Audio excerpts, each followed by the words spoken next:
It's one of those moments where, when Rob first started talking to me about it, and I was at that time looking for any excuse I could find not to go back to work, and I just couldn't think of one when Rob started to.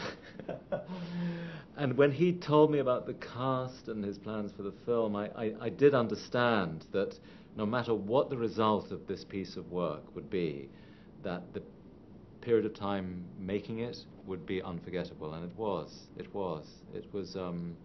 was a very happy time, and that is largely thanks to him and the group of people that he chose to surround himself with.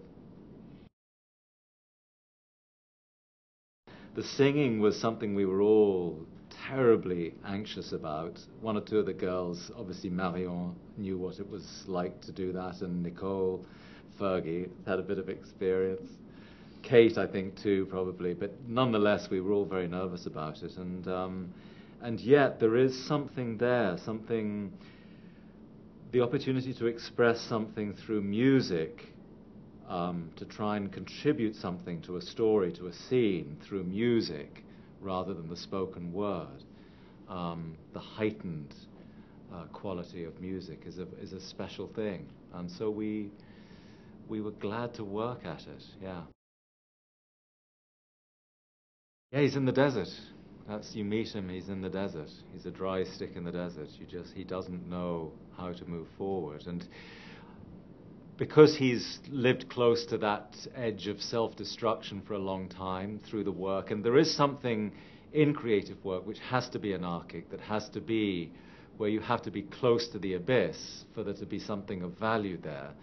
And yet you're playing with that distance all the time.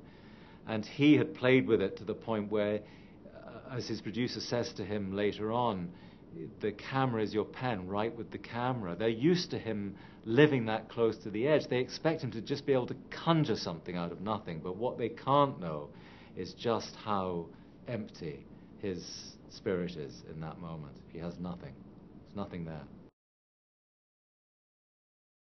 Nicole, most obviously, as the muse, the person who he's calling on to try and rescue him from this turmoil. Whereas, in fact, of course, it's his wife that Marion plays, Louisa, is the person that he needs to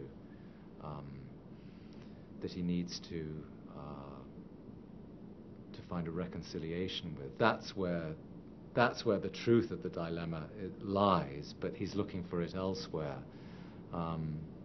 Judy, of course, and her song, my God, so fabulous. I can't even think about it, but she's the friend, she's his friend who, we all need a friend that's going to tell us what we don't want to hear. You know, you've got to have one like that. And she's that person that can't lie to him. Penelope as Carla is the the irresistible mistress who's completely disrupting his life. I found it very affecting to be with her, to be working with her.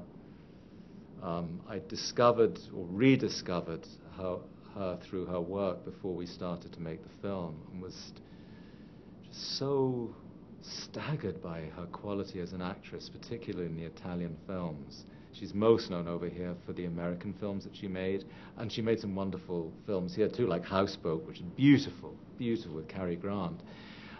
But nonetheless, to see her in her own language in films like De Sica's film, Yesterday, Today and Tomorrow, and Two Women, which she won the Academy Award for, it's just, her work is absolutely sublime.